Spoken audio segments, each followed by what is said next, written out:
Te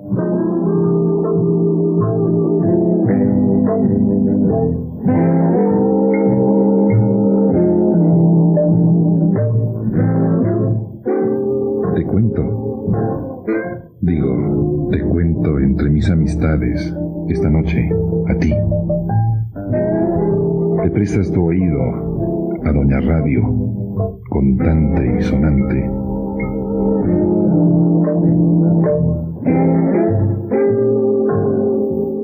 Te cuento. Digo, te cuento de ti, de mí, de nos, de vos, de viva voz, y de tantas cosas que podemos hablar, tú y yo, esta noche. Te cuento. Te cuento. La maestra Lupita era encantadora. Hace 2 o 3 años que pasó allá a la zona del misterio. Ella me dio clases en tercero de primaria. Ella tiene un poco la responsabilidad de esto que tú y yo practicamos las noches que tú quieres. Yo de lunes a viernes te busco a estas horas. Y lo tiene porque, estando bajo su tutela, ella nos exigía que hiciéramos composiciones. Es el primer recuerdo que tengo yo de una maestra que me pedía hacer composiciones. ¿Componer qué? Poner en orden los recuerdos inmediatos luego de algo que se salía de la rutina escolar. Eso es una composición. Componer palabras. Pero componer otras cosas. Y me preguntes, no que no me guste la mecánica, pero soy tan desesperado, te confieso.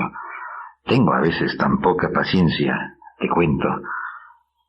Pero esas composiciones marcaron el comienzo de algo que se convertiría, ya te lo he dicho, en una locura inofensiva, en un enamoramiento profundo de la lengua. Loco, inofensivo, enamorado del lenguaje, eso soy. ¿Y qué? Te cuento. Una disculpa, el viernes, desafortunadamente por imprevistos de un quehacer profesional. Esto de no acabar nunca de hacer composiciones.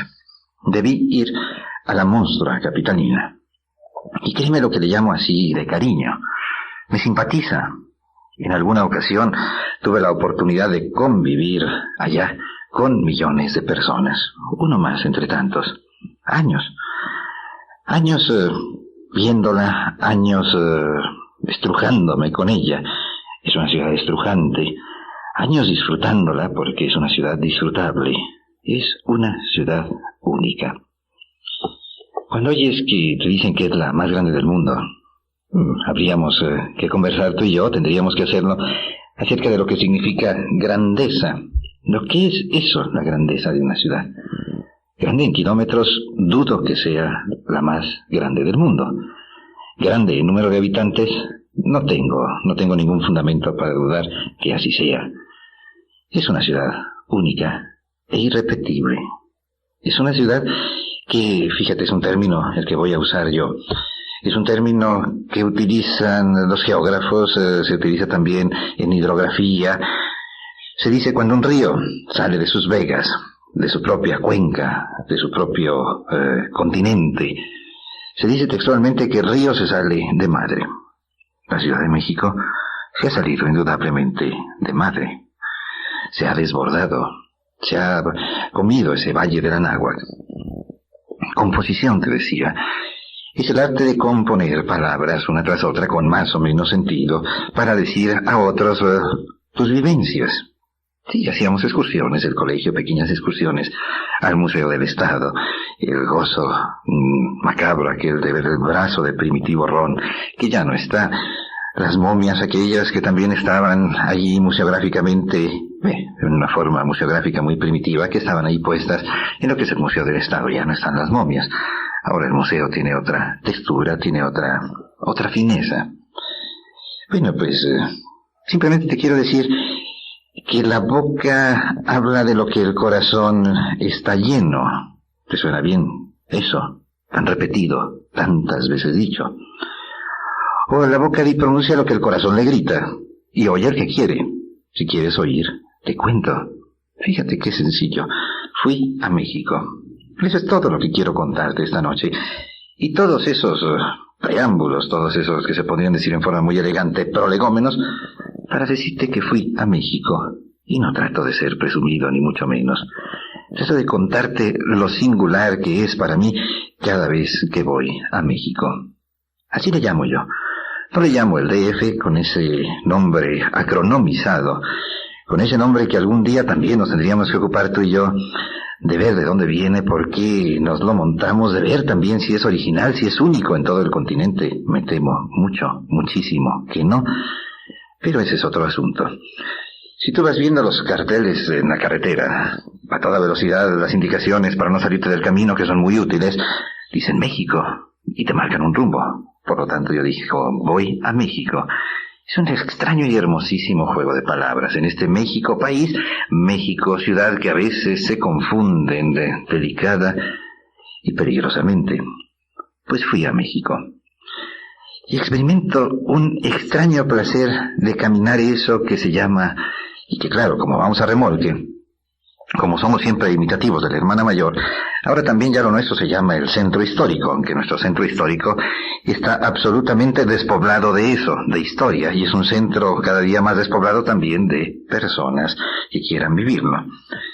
Allá sí es el centro histórico de un país, de un continente, de un nacer continental. Es una ciudad formidable, mucho más organizada como ciudad que esta en la que tú y yo conversamos. Es una ciudad que tiene fuste y grandeza. ¿Quién descubrió la grandeza mexicana? O la grandeza de esa ciudad. Esto ocurrió allá en la frontera, a montacaballo, entre el siglo XVI y XVII. Fue un individuo excepcionalmente dotado para las letras. Un individuo cuyo nombre está convertido en denominación de calle en esta ciudad. Un fraile, Bernardo de Balbuena. Él, además de ser fraile, era poeta. Una vida como la de todos aquellos individuos, yo les pongo así, superlativos, de ese siglo XVI y el siglo XVII. Porque nuestra vida es mucho más chata y sedentaria, andamos preocupados por el pan nuestro de cada 4 y 5 días, dímelo tú si no. Y como que nos angustia demasiado eso y no tenemos ni tiempo para andar a asomarnos a ver si este mundo de veras es redondo. Estamos sumergidos en la chatez urbana. Bernardo de Balbuena nació en un lugar de España que se llama Valdepeñas. Un lugar que es famosísimo por sus vinos, una zona vitivinícola de viñedos. Algún día me recuerdas. Y son compromisos asumidos porque, y luego te cuento estos recordatorios que me llegan por correo, estos recordatorios que algunos viernes llegan a través del ring telefónico, recordatorios de compromisos asumidos. Algún día te contaré una hermosísima anécdota que viví en un viñedo con el vino nuevo en Valdepeñas. Pero ese es vino de otra botella. Déjame te cuento de Bernardo de Balbuena. Este Bernardo de Balbuena llega a la Ciudad de México. Y ahí, estupefacto ante lo que ve, es un proyecto de urbanización descomunalmente hermoso. Toma el cálamo, la pluma. Es una forma elegante de decir pluma, cálamo, corriente, la pluma corriendo, y escribe esta cosa tan hermosa. De la famosa México el asiento, origen y grandeza de edificios, caballos, calles, trato, cumplimiento, letras, virtudes, variedad de oficios, regalos, ocasiones de contento, primavera inmortal, y sus indicios, gobierno ilustre, religión, estado, todo en este discurso está cifrado. Así comienza su gran poema, yo lo considero épico, urbanamente épico, su gran poema llamado Grandeza Mexicana. Bernardo de Balbuena. Él nació allá en la segunda mitad del siglo XVI, viene a México. Luego fíjate cómo eran estos seres que no disponían del teléfono para hablar a su casa y decir, mamita, estoy bien. No, que va, meses tardaban en transcurrir las noticias. Había un desfasamiento entre esos dos continentes, el continente gobernante y el continente gobernado ultramarinamente. Y Bernardo de Balbuena, en un momento dado, es enviado por sus superiores, si no me equivoco era franciscano, es enviado a vivir en un lugar que yo conocí todavía en su fórmula idílica, un lugar que se llama San Pedro Lagunillas. Allí, junto al Compostela de Nayarit, que alguna vez quiso ser la capitanía de un reino y que le fue arrebatada esa capitanía por esta Guadalajara, donde tú y yo conversamos.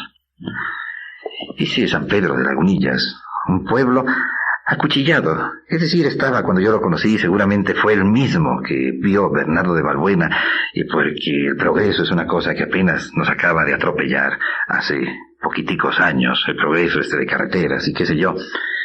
San Pedro de Lagunillas estaba acuchillado en las faldas de un cerro, una sola calle enorme. Bueno, enorme es una forma de decir de un pueblecillo. Tú te imaginas llegar en noche lluviosa, a caballo, allí. Aquello parecía fantasmal. Un pueblo encantador, y en más de un sentido. Tenía fama de que ahí se practicaban buenos rituales de brujerías. Te cuento. Allí vivió este fraile Bernardo de Balbuena. Y allí estuvo catequizando, practicando su profesión, o profesando, lo digo así, su profesión, y escribiendo. Era un gran escribidor. Y a fin de cuentas lo vemos morir en el siglo XVII en Puerto Rico. ¿Te imaginas? Valdepeñas, ese lugar acurrucado allá, que será 200 kilómetros de Madrid, en la serranía, ese lugar de viñedos, Valdepeñas. Luego venir a la Ciudad de México, luego San Pedro Lagunillas y luego Puerto Rico, y se acabó. Y ahí está su obra todavía gritante de la belleza de una ciudad que emergió en circunstancias históricamente las que fueron. Y lo digo tal cual. La historia no se fabrica con hipótesis o con buenos deseos. Se fabrica con hechos, ocurrencias que pueden ser palpadas, caminadas, que pueden ser vistas, como esos magníficos restos de un centro histórico de una ciudad monumental, la Ciudad de México. Te cuento, fui yo allá, y como... ¿De qué te cuento sino de lo que hago, de lo que vivo? ¿Qué te transmito sino mis propias vivencias? Esto a fin de cuentas es la radio vivencial. Radio en vivo, porque a fin de cuentas tú y yo vivimos, ¿no es cierto? Te cuento que, de nuevo, y a pesar de haberlo transcurrido, de haberlo visto, de haberlo andado en tantas formas y con tantas, lo dirían los antiguos así, con tantas temperancias climáticas, de nuevo me sorprende ver esa ciudad, ese corazón de un país tan centralizado. Te cuento, por ejemplo, del Palacio del Marqués de Oaxaca, o te puedo contar de las casas viejas de Atzayácatl, o te puedo contar de que la oficina de la sacristía de la catedral está acompañada por unos restos funerarios de un individuo que es polémicamente reanalizable como todo en la historia, un individuo que se llamó Agustín de Iturbide. Te cuento que Agustín fue el que el 21 de septiembre o 27 de septiembre, mira qué memoria tengo, y además la historia no se hace de fechas así precisas, exactas, lapidarias, pero sí fue el 20 y tantos de septiembre de 1821, más o menos, por estos días en que tú y yo estamos hablando. Él fue el que firmó la independencia con el virrey O'Donoghue. O te cuento de la remodelación de la Puerta Mariana de Palacio Nacional, o de los trabajos de arqueología arquitectónica que se realizaron en Palacio Nacional, o te cuento del convento de la Merced, convertido en cuartel, luego en vecindad, y ahora rescatado lo que de él queda con su hermosa galanura. O te cuento de la fachada de la iglesia de la Santísima, o del convento de Santa Inés, y lo que ahí ha hecho un individuo. Te cuento, podemos deambular por las calles de una ciudad primada, así le llamo yo, primada porque fue la primera ciudad que se construyó con una pauta ya modificante, transformante, con una pauta, yo estoy quitando el bueno o malo, con una pauta con la que se va a construir o reformular este continente. Te cuento que tú y yo podemos hablar de tantas cosas por la noche, siempre y cuando tú quieras. Te cuento también que la radio es multivalente, está llena de canales, cuenta los que hay en Guadalajara, tú que tienes tiempo y paciencia. Pero lo mismo pasa en aquella ciudad. La radio en un momento dado se llena de las voces quejantes de la ciudad.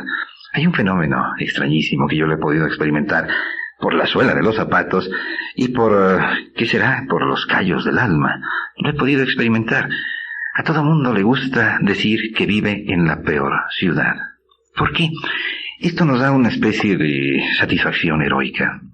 Como somos héroes de lo cotidiano, como quizá nuestra propia historieta nos tiene convertidos en esos minúsculos héroes de nuestra propia historieta. Entonces eso nos heroifica. Es decir, esta es la ciudad más imposible de vivir. Eso nos da catadura.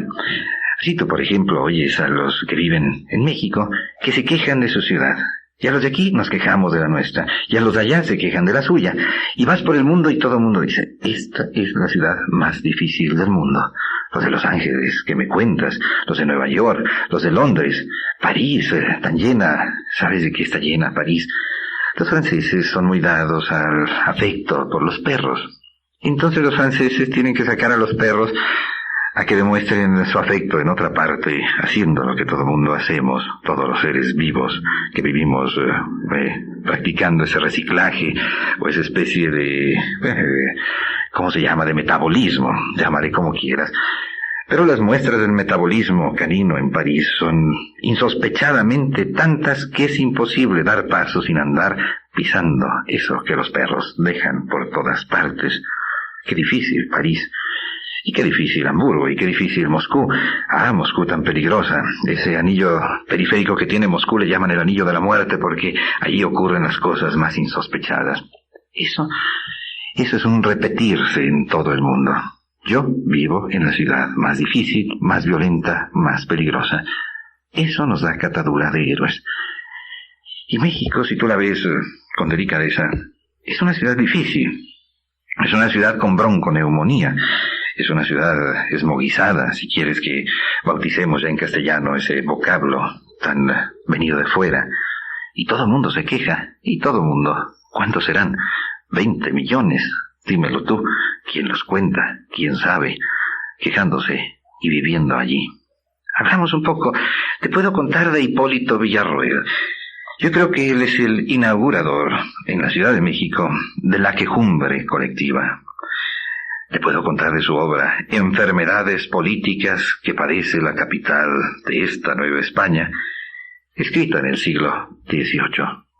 Desde entonces, desde endenantes, te cuento, fui a México y te quiero contar de eso, de mi caminar por un centro del país tan central en el que vivimos. Después de la música, y de una vez te anuncio que espero, si todo marcha a favor, con viento favorable, ir retocando esta nuestra conversación nocturna, porque parece que gracias a tus plegarias a las divinidades, parece, y lo pongo así subrayado, que ya encontramos quien sostenga nuestra conversa nocturnal. Te cuento, eso te lo iré contando conforme la semana avance, y como el prometer a veces sí empobrece, yo me empobreceré la vista este viernes, por fin dando lectura a la traducción del Carmina Burana. Sucede que lo iba a hacer el viernes anterior, y sucede que fui a México. Te cuento, es una composición. Te cuento, soy Álvaro, y estoy muy contento de estar aquí contigo, hablando así. Te cuento. Hay un lugar que se llama Huitzilán. O más bien dicho, se llamó Huitzilán. Si vas a la Ciudad de México, podrás orientarte y encontrar este lugar, porque ahí no existen ya ni vestigios de lo que fue originalmente, sino un par de calles. Una de alta velocidad, más o menos, y la otra de baja velocidad, más o menos. La una se llama Pino Suárez. La otra, y memoria tan mala tengo, creo que se llama República de Uruguay o República de una de tantas cosas. Ahí se va a dar un encuentro que ese sí es realmente histórico. No es como tantas veces se utiliza la palabra por cronistas deportivos que dicen el encuentro del próximo domingo es histórico y dentro de 15 días ya nadie se acuerda de él. En Huitzilán ocurre lo inevitable. Se encuentran dos personas que van a incidir profundamente en nuestra propia historieta, en lo que ahora tú y yo somos. Uno de ellos era una revista, el otro de ellos era un emperador. El arribista había llegado qué sé yo, meses atrás, había llegado un poco de escapatoria, un poco huyendo, un poco sin saber a qué venía, y un poco con muchas ganas de hacer lo que iba a hacer. Triunfar. Sí, era un individuo que tenía esa especie de obsesión en su cabeza. Ganar, y ganar era lo único que sabía hacer él, guerra. Venía con todo un atavismo histórico, con toda una tradición histórica de abuelos peleando contra los moros y de cuentos de guerra, que a él seguramente se quedó, pues, en sintonía con ese canal bélico. Le vamos a llamar Hernando. Y por más que le dijeron, le mandó decir, no vengas, ahí va, a ver qué pasaba. Allí en Huitzilán se da el gran encuentro. Moctezuma sale a recibir a Hernán Cortés. Y desde ese momento nada va a ser igual en estas tierras. Todo va a cambiar. Incluso, ¿me oyes? Este idioma, por bien, por mal, no estoy haciendo juicios calificativos. Por bien o por mal, todavía nos estamos entendiendo, más o menos tratando de dar a entender en este idioma, llano y castellano, español. Perfecto. El encuentro es monumental, puesto que una divinidad, que es Moctezuma, a la cual sus vasallos no se atreven a ver a la cara, a mirar a su rostro, una verdadera divinidad se encuentra con un hombre de guerra. Es el encuentro de dos formas de vivir. Perdona si te lo digo de esta manera. La espada, el acero y la piedra, el pedernal punzocortante. Porque los aztecas no habían sido en los pasados 300 años, y después nos podríamos enterar tú y yo de ello, no habrían sido sino gentes de guerra. También era su quehacer la guerra, un imperio, y yo no inventé la historia. Los imperios siempre se han validado con elementos punzocortantes. Allí en Huitzilán se da el encuentro, llega Cortés y se encuentra con Moctezuma. Y quiero comenzar por ahí contándote lo que Cortés después va a hacer en ese punto histórico, en ese punto de convergencia histórica. Va a fundar el primer hospital que se funda en el continente americano. Dentro de lo que podría haber sido la cabeza de Hernán Cortés, esa serie de mitos o esa serie de aspiraciones religiosas, mitos bélicos, esa serie de encuentros cruzados, que es la historia de cada uno de nosotros. La historia está llena de bordamientos, llena de nuditos, nuestra propia historia personal. Quizá Cortés, para expiar sus culpas, después funda allí un hospital, el Hospital de Jesús. Más bien dicho, el Hospital de la Purísima Concepción, que después habría de cambiar su nombre a Hospital de Jesús, que todavía, a estas alturas, y yo acabo de estar apenas ayer allí, todavía a estas alturas funciona como hospital. Estoy hablando de 1521, la fecha de fundación del hospital. Saca tus cuentas, y es un lugar encantador. Algo de mágico tiene. Y bueno, echamos a andar por la calle de Pino Suárez rumbo al Zócalo capitalino. Esa monumental plaza, que es así, es Zócalo. Las demás plazas en todas las demás ciudades, en el centro de las ciudades, se llaman y se llamaron durante siglos plazas de armas. Recuerda que siempre se ha ajustado la historia con eso que se llaman las armas. Yo no sé de qué madera estamos hechos los seres humanos. Pero la sazonada, las revoluciones, échale un vistazo a la historia del siglo XIX, cuántas veces entraban aquí liberales, conservadores, los Miramones, los liberales, juaristas, cuántas veces entraban y salían. Y claro, el que llegaba a colocar sus pendones en la plaza principal, tenía bajo su dominio la ciudad, plaza de armas. Lo que ocurre con el Zócalo es una historia muy simpática. Por cierto, el monumento de la Independencia está en reparación. Sí, está lleno de un andamiaje porque tal vez esa ciudad que es tan sumergible, que está afincada sobre un pantano, está afincada sobre una laguna, el monumento de la Independencia está siendo sometido a reparaciones.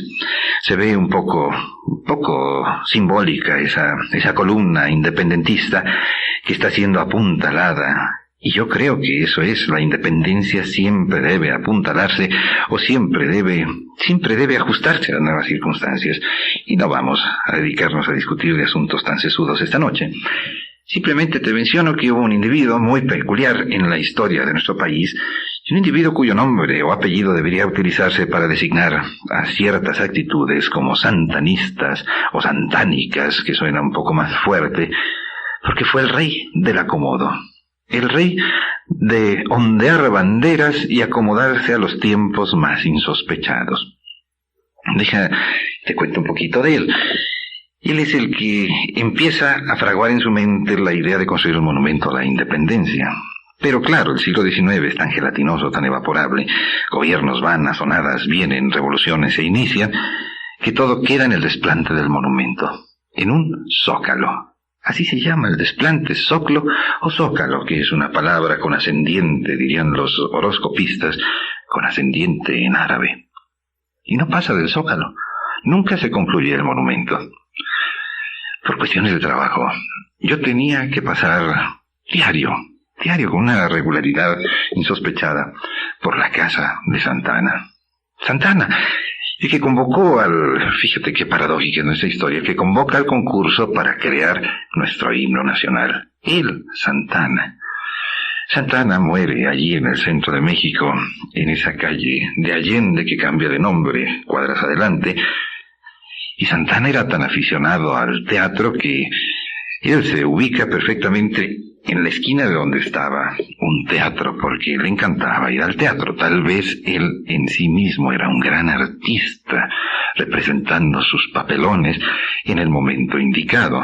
A veces se sobreactuaba, más bien dicho, casi siempre se sobreactuaba, como lo describe en el momento en que lo conoce Joel R. Poinsett, que es recibido precisamente por Santana en Veracruz, y hace un juicio muy sumario y muy preciso de la personalidad de aquel corpulento, más bien compacto, parecía como un tractor, musculoso Santana, el tal Poinsett, que es otro personaje.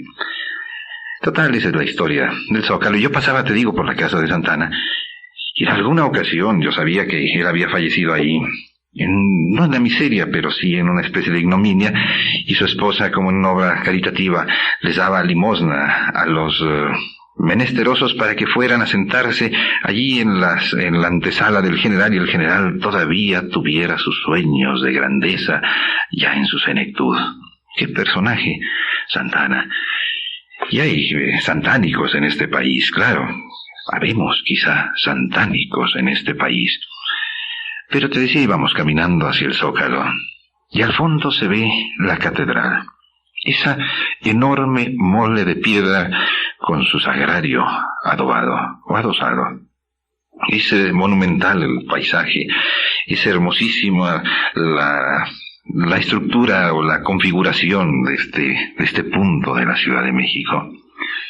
Te cuento, seguimos deambulando por esa que va a ser la ciudad matriz, la ciudad madre de todo lo que va a ocurrir en este proceso de urbanización continental. Te puedo comunicar esa mi experiencia rediviva, así lo digo, rediviva, cada vez que voy a México, a pesar de haber vivido años allá. Te cuento que hay habitantes de esos, de Perifollo, de la gran ciudad, que nunca van al centro, ni se asoman a él, ni saben dónde está aquí. Te cuento, el tiempo apremia, la música que huele. Si quieres, tú y yo seguimos aquí. Te cuento, volvemos un poco atrás en la conversación, y te recuento que es una de las hermosas costumbres del ser humano quejarse siempre del lugar en donde vive, porque eso le da catadura y le da una calidad a quien se queja. Te contaba que Hipólito Villarroel vivió en el siglo XVIII en la Ciudad de México y se quejaba del gran tráfico que había, de los coches. Se dice, y estoy citando textualmente, se dice que pasan de 637 los coches de diario uso que ruedan por la capital, sin contar las cajas reservadas para días de gala. De ahí se puede inferir a lo que ha llegado el exceso de esta parte, contribuyendo no poco a encarecer la cebada, además de perjudicar a la arriería con la falta de mulas que sufre por ocuparse un número prodigioso de estos trastos en vanidades y lujo. Y ahí Hipólito Villarroel se lanza a sugerir a las autoridades que cobren 50 pesos anuales, lo que es el equivalente ahora a la tenencia por aquellos carromatos. Recuerda que eso de la locomoción por motores, la locomoción no animada o el tiro de animales, es cosa muy reciente en el progreso. Pero ya Hipólito Villarroel se quejaba en el siglo XVIII de la gran cantidad de tráfico que existía en la Ciudad de México. Cuento que nos aproximamos al Zócalo. De allí en el centro de esa plaza monumental, Zócalo, insisto, se llama porque el desplante del monumento nunca pasó de eso y el desplante se llama o pedestal o Zócalo. Y entonces se observa lo que fue el palacio del Marqués del Valle de Oaxaca, ahora convertido en Palacio Nacional. Un edificio de una extraña armonía inarmónica. Un edificio con 3 puertas, viéndolo de frente a mano izquierda la puerta Mariana, que se llama así porque es un añadido que Mariano Arista mandó construir.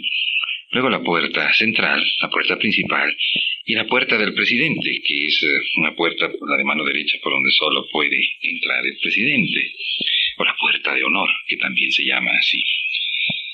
Ese es el lugar en donde estuvieron las que se llamaron las casas viejas de Atzayácatl.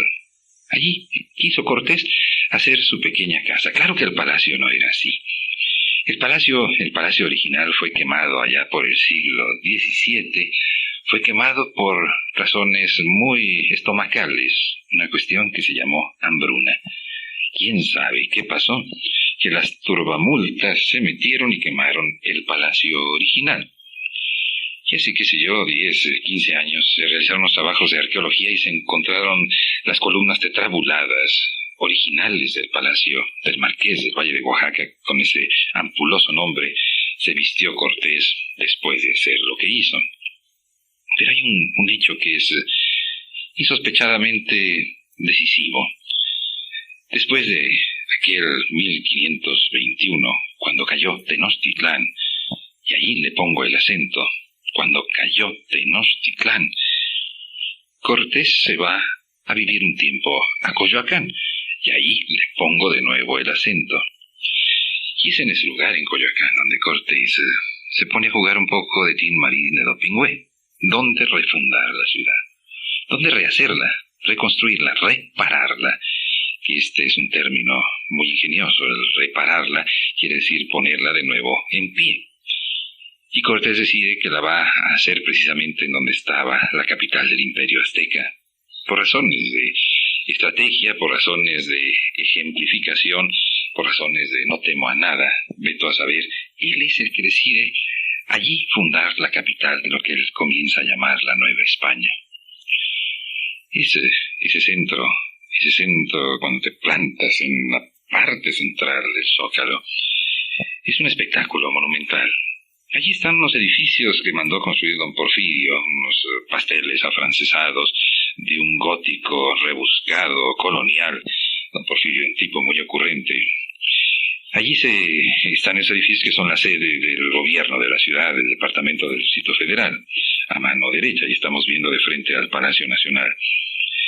Luego la catedral y el sagrario metropolitano, ese sagrario metropolitano con su fachada que parece bordada en cantera, obra de un arquitecto, Lorenzo Rodríguez, que fue ya el último estertor del barroquismo, de lo que podría haberse llamado aquí el Churriguera en México. El adorno, la explosión de la cantera a su grado máximo. La catedral con su sobria portada, con su fachada que contrasta notablemente con el sagrario, que ya rumba más por el neoclásico en su toque final. Y esa catedral que está tan lastimada y dolida por dentro. Está llena de andamios. El altar del perdón que fue reconstruido después de aquel incendio, que fue reconstruido con un preciosismo notable, con una paciencia y con una mano de obra artesanal mexicana que da cuenta de su finura. Pero la catedral ahora está con sostenes y moletas. ¿Por qué? Por el hundimiento de que se ve amenazada. Y por abajo dicen que se están realizando una serie de proyectos insospechadamente complicados para detener la fractura que podría conducir al arruinamiento de la catedral. Allí en uno de los puntos hay una serie de altares laterales. Originalmente estos altares fueron los altares de las cofradías, de de los plateros, cofradías de los mineros, las hermandades de quienes practicaban algunos oficios en tiempos de la colonia. Y en uno de los altares laterales dedicado a San Felipe de Jesús están los restos de Agustín de Iturbide. Créeme lo que una cosa que me sorprendió es el ver su cráneo, algo que nunca había visto en tantos pocos muchos cráneos que he visto en museos y en otros lugares, es la protuberancia nasal que tiene el cráneo de Iturbide. Tal vez sea una paradoja, pues Iturbide ya no supo olfatear los nuevos vientos que se aproximaban a esto que comenzó siendo imperio bajo su mando y que luego devino en república. Una falla de olfato de quien había sabido en años anteriores calibrar los vientos y alcanzar la independencia ya mediante una firma, alcanzar el punto final de una lucha que había desgarrado al país, había destroncado su economía, alcanzarlo con negociaciones diplomáticas. Iturbide, ahí está, y él fue el inventor de la bandera con los colores patrios. Y bueno, Iturbide es como toda la historia, reanalizable, reenjuiciable. Pero salgamos de catedral, y frente a ella se encuentra algo que tiene un nombre sospechoso: Monte de Piedad. ¿A qué te suena eso? ¿Piedad de qué? ¿Monte de cuánto? Eso es, Monte de cuánto, montón. Sucede que ahí fue el palacio de Moctezuma. Y en aquel reparto de solares, en aquel reparto de tierras en una ciudad incipiente, a Cortés le traía a la memoria lo que ahí había comenzado a ocurrir, en el palacio de Moctezuma. Allí comenzó a desgranarse la noche triste. Allí Cortés comenzó casi a perder su vida.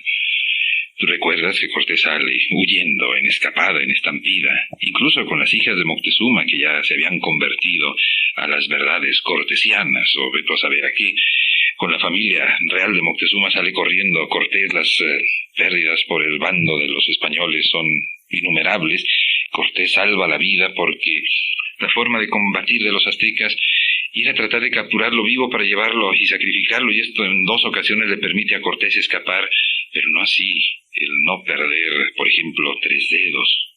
Cortés sale amputado de aquella batalla. Noche muy triste. Y allí Cortés se manda a hacer otro palacete. Y andando la colonia y andando los siglos, el palacio pasa a manos del conde de Regla. ¿Quién fue este? Manuel Romero de Terreros. Un individuo que de plata sabía todo, puesto que de plata cualquier cantidad sacó de las entrañas de los minerales de Pachuca. Allí, el conde de Regla, tal vez en un proceso de purificación, funda lo que se llama todavía el Monte de Piedad, en breve. Porque el nombre de monte no viene de ninguna montaña, sino de monto, viene de suma, de cifra, es una variante de la palabra monto. ¿Cuánto monta? ¿Te acuerdas de aquel hermosísimo lema que tenían los reyes católicos? Y algún día podríamos platicar de Isabel la Católica, como fue una mujer que sabía de política y marrullerías, pero decían los reyes católicos: tanto monta tanto Isabel como Fernando, lo cual equivalía a decir que valían tanto la reina como el rey. De allí lo de Monte de Piedad. ¿Piedad de quién? De ánimas. ¿Cuáles ánimas? Las del purgatorio. Dentro de todas esas creencias ancestrales se suponía que el conde de Regla iba a redimir con esa obra de caridad, iba a purificar, entre otras, a su muy peculiar y platera ánima, iba a ayudar a redimir almas del purgatorio mediante ese proceso caritativo de tú traes esto a empeñar y yo te doy un monte, te doy tal cantidad por lo que traes. Y pues fue otro de los palacillos de Cortés, que andando el tiempo pasado a otras manos, y ahí sigue funcionando en estado pujante el Monte de Piedad. Y tú te acercas y los coyotes, qué hermosísima palabra esa, los coyotes que vende, y siempre imagínate a mí decirme que vende joven, pues ya es como un piropo. Te cuento, estamos hablando de la Ciudad de México, de un centro histórico de este país tan centralmente historificado. Sí, te lo digo, nuestra historia viene de allá, de México, de ese México a donde marcan las señales en los caminos que se llega andando a más o menos a buena velocidad rumbo a la meseta del Anáhuac. Te cuento, después de la música, algo tendremos que conversar tú y yo, porque esto de la radio, en silencio, simplemente no. Yo soy Álvaro, la música, y seguimos. Te cuento que necesito de tu memorable ayuda. porque a mí no me cabe nada, absolutamente nada en la cabeza, soy tan desmemoriado. Y esto comenzó siendo una composición y sigue siendo una composición. Te cuento un poquitín acerca de la historia pretérita, de la fundación, de la fragua de este país que también se llama México y que empezó a surgir en una ciudad llamada igual, México. ¿Cómo se apellidaba Juan de la...? Se me confunde a mí con el Juan de la Cierva, que fue el inventor del helicóptero. Juan de la no sé qué. Allí por la calle de Pino Suárez, o será 20 de noviembre, más bien dicho 20 de noviembre, hay una placa conmemorativa junto a una cantina, claro está. Ya mañana te contaré porque el tema da de sí. Mañana te contaré de la cantina el nivel. ¿Qué nivel de memoria histórica tenemos? Pero este Juan de la no sé qué fue el primero en realizar una transmisión telegráfica en el 850 y tantos en este país.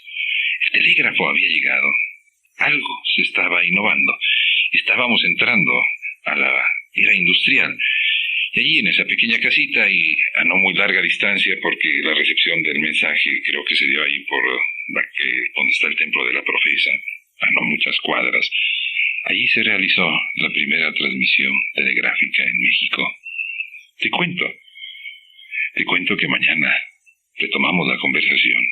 Y si no tienes inconveniente, hablamos de lo mismo. Te cuento que es una composición. Fui a México y no resisto la tentación de contarte algo de esa ciudad matriz. Te cuento que soy Álvaro González. Te cuento que sigue en pie hasta el último viernes de octubre eso de la carta que nunca enviaste. Una carta con sabor humano, una carta interpersonal. ¿Por qué no me la envías? Apartado postal 31-24, y no le llamo yo premio a la mejor carta, sino una simple correspondencia. Yo la grabo, te la regreso en un cassette con todo y grabadora. Carlos Gil, Héctor Ursúa son quienes me ayudan a subir a la antena, a buscarte oído. Mañana lo busco, te cuento, Deca. Ahora el doctor Valderrama, sin máscaras.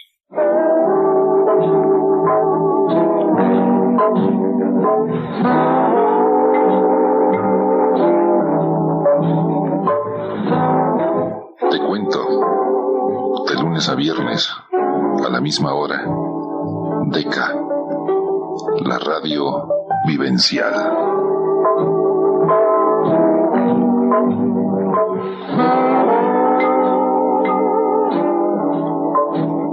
Te cuento, soy Álvaro González. Mañana te busco.